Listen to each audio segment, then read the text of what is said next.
There is a particular kind of letter that turns up again and again in historical archives, and it never fails to stop me.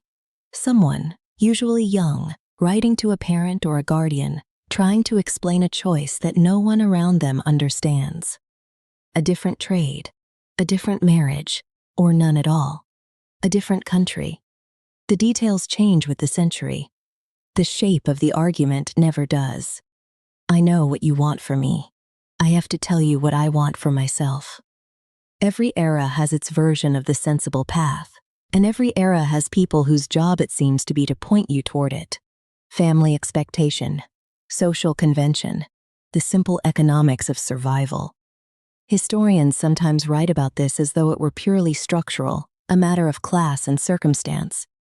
But read enough personal letters and diaries and you start to see something else underneath the structure. Individual people, quietly aware that the life laid out for them was not the life pulling at them.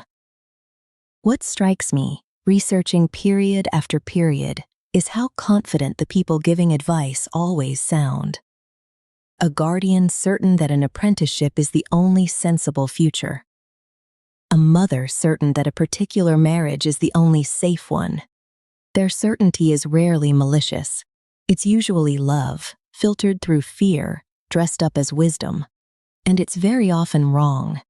Not because those people didn't care, but because caring about someone and knowing what they're meant to do with their life are two entirely different things. Here's the pattern that keeps drawing me back to this work. The people whose stories survive, whose names get kept in family papers and parish records and the footnotes of larger histories, are disproportionately the ones who did not take the expected road. Not because rebellion made them interesting, but because listening to something quieter than expectation and acting on it tends to produce a life worth writing down. This is part of why I write historical fiction instead of straight history. Straight history can tell you what people did.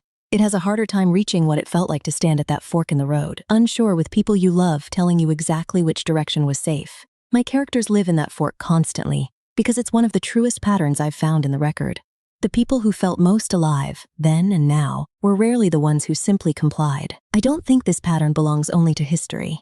The people around you can love you completely and still be wrong about what your life is for. Their certainty is not evidence, it's simply their fear, wearing the costume of good advice. History doesn't remember the people who took the safe road because it was safe. It remembers the ones who paid attention to the pull and had the nerve to follow it. I'm exploring exactly this question in my new novel, Death at Brookhaven. If you'd like to follow along, subscribe, and I'll see you in the next one.